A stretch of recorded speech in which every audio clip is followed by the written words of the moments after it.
Good afternoon, children. For history this week, we're going to be looking at the parts of a castle. So looking at the features and identifying what they did in their role for the castle. Your lesson today will be a quiz on Purple Mash and then a further extended challenge afterwards.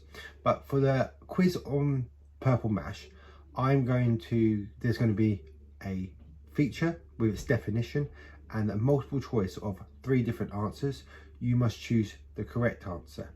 You'll find out this information from this PowerPoint. Each slide, there's going to be a picture and a feature, and that picture is going to be related to that feature. And I'm going to read the definition of that feature. You can pause this video at any points. You can rewatch it at any points. But what I suggest is you have a pen and paper with you, and you write down notes as you go through this. I would like you not to watch this video when you're doing the quiz. So you can use your notes from the video when you're doing the quiz, but you do not watch the video. Okay, so we're going to start. So parts of a castle. So, bit of an introduction. Defense against enemies. Castles were built for important and wealthy people to live in. As so many wealthy people lived in castles, there were usually lots of lovely things that people wanted to steal. Sometimes enemies wanted the whole castle. Because of this, it was very important that castles were protected against enemies. So the first feature is we've got the moat. The moat was a deep trench or ditch that was dug all around the outside of the castle walls. Then it was filled with water.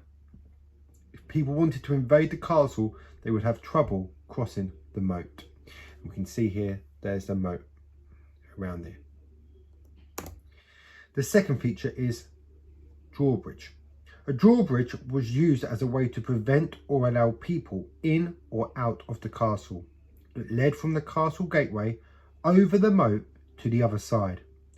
The impressive thing about a drawbridge was it could be raised up so that invaders could not cross the moat or easily get into the castle. The third feature, the bailey. The bailey was an inner courtyard in the middle of the castle. It was a large piece of open ground. The bailey often had different types of castle buildings on it, like the kitchens, chapel, barracks, stables, workshops, forges, stores and halls. Arrow loops. Arrow loops, or slits, were used to defend the castle from invaders. These narrow slits were cut into the stone walls and used to shoot arrows through. The flying arrows would come as a big surprise to the invaders down below. Battlements. Battlements were the square-shaped part of the walls around the top of the castle. They were useful for spying across the fields to check no one was coming to attack the castle. They were also useful for soldiers firing arrows through the gaps, as they offered protection from arrows coming from the enemy. Barbican. The barbican was a section of wall which jutted out around the gateway. Its main job was to add strength to the gatehouse. The portcullis. The portcullis was also an important feature for defence. It was a very heavy gate made of metal and very strong wood. It had jagged teeth at the bottom. It lifted vertically but could also be dropped very quickly to stop people getting in or easily breaking their way in through the gateway. Tower. The tower was a circular or square building which was used for a lookout and for defence. It made the castle more stable and could even put off attackers trying to invade the castle. Turrets. The castle turrets rested on the main towers and were used to see far across the land to warn them when enemies were coming. Small slit-like windows allowed anyone inside to see out and shoot arrows at their enemies, but protected those inside from arrows being shot back. And last but not least, the keep.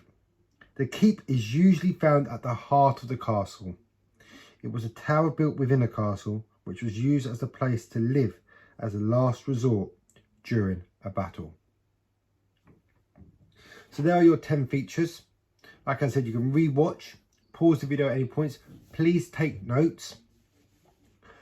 And then once you've done that, go over to Purple Mash and complete the quiz. Best of luck with that.